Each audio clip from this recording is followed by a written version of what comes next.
A man with wise and tired eyes wanders into town one day, seemingly out of nowhere, peddling valuables to get by. But he possesses uncanny scientific knowledge that he quickly puts to use, developing technologies of a marvelous nature. Soon, he builds a corporate empire that propels him to the upper echelons of society. But to what end? His rapid ascent and reclusive tendencies draw the suspicion of others, and questions about who he is and where he comes from grow louder. As he begins to succumb to all too common afflictions, his mission and all the responsibility it entails is in grave danger of being abandoned.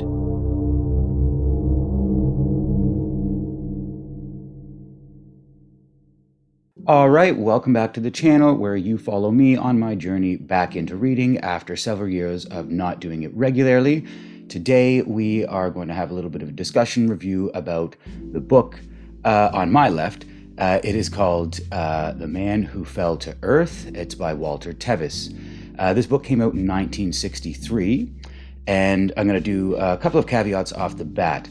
So first off, the way that I review books, I don't really compare them to other books. I essentially compare the book to what I think the author's intentions were with telling the story. Also, this book does have some language in it that is definitely not, I wouldn't say politically correct.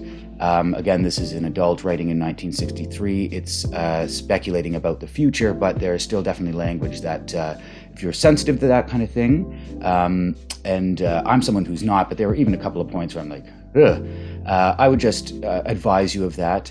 I do think it is worth reading, just, quickly. So I would suggest it. I'm not going to spoil anything in this review, so watch the review. I'm not going to ruin your reading experience, but if you want to check it out first as well, so you don't know anything about it, totally come back and check this out later. Please leave a like and subscribe if you like the video, and without any further ado, let's get into talking about it. Okay, a little bit about the plot synopsis.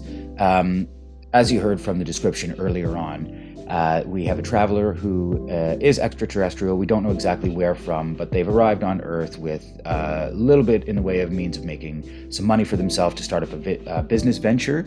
They have a long-term plan in mind. We don't know exactly what that is. We're kind of drip-fed that information throughout.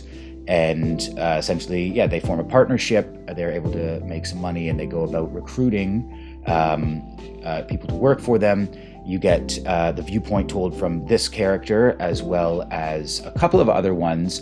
The other main one being a character called Bryce. I don't want to spoil anything, but they were intrigued by a few things, and they kind of find their way to this other character, Newton, the main protagonist. I guess it's kind of, they're both the main protagonists, but we do kind of begin the book with Newton. I think the main focus really is on their journey.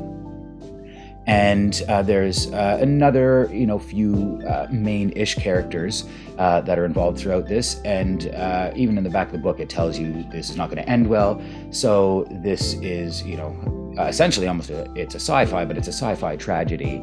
And you're just, unraveling it. And so let's talk about, there's a synopsis kind of out of the way. Let's talk about the, character work and the execution. These characters, I found them likable. This is almost a novella, I would say. We're looking at just over 200 pages. So we don't have a ton of time to develop them. And I honestly think that Walter Tevis, the author, did a fantastic job in this book of just enough prose and enough information and enough detail to where you knew what was going on and you were grounded in the scene. But it was never too much, and same with the character work. It was just enough. There were some quiet moments alone with the characters. You really did get to spend some time in their head, but not long enough that it was too drawn out, and we kept the plot moving. So that was something that I really appreciated.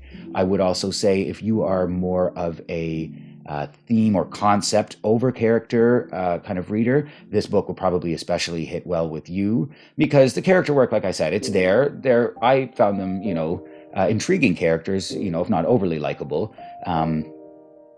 But, there's not a ton there to really sink your teeth into in such a short, page length, or page count, I should say. So, execution-wise, I think in general, the book flowed really well. The pacing was great. There is a problem with this book for me, and I know the author's intention was it's a tragedy, it's a letdown ending, but even still, I don't think it was quite impactful enough. It was just kind of sad and depressing, which if that's what they were going for, I'm not 100% sure if that's what they were going for. They executed it well. But I think trying to communicate this to the reader, I can't help but it feeling like a letdown. Like I've said in other reviews, if you are going to do that to me, really devastate me, don't then just, if you're going to leave me with that negative emotional impact, I really want to walk away feeling something. Here, I just felt a slight sense of pity, and I just thought it could have been better. That's my main issue with it. So, do I think that you should read this book?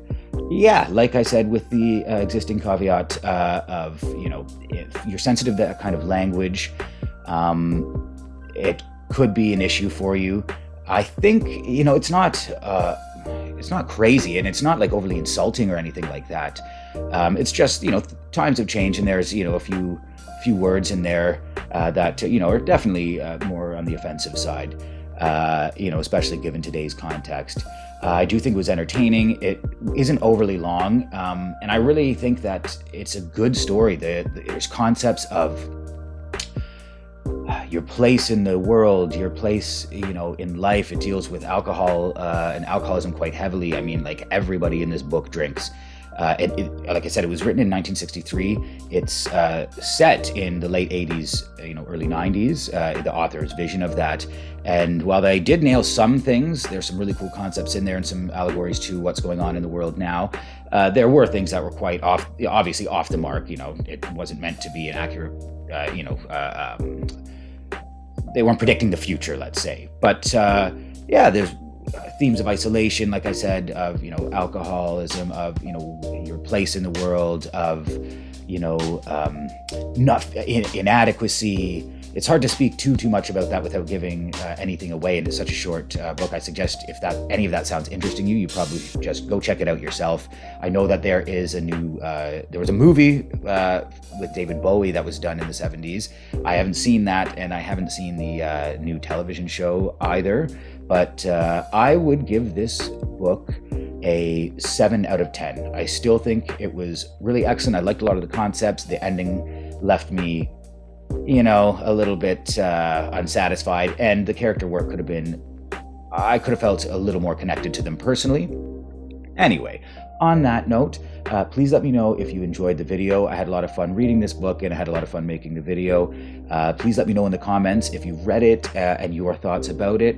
Are you maybe thinking about reading it now? And also leave me any suggestions for things that you think I should check out based on, the bookshelf behind me or based off of any of my other videos. I try to upload a new video every week.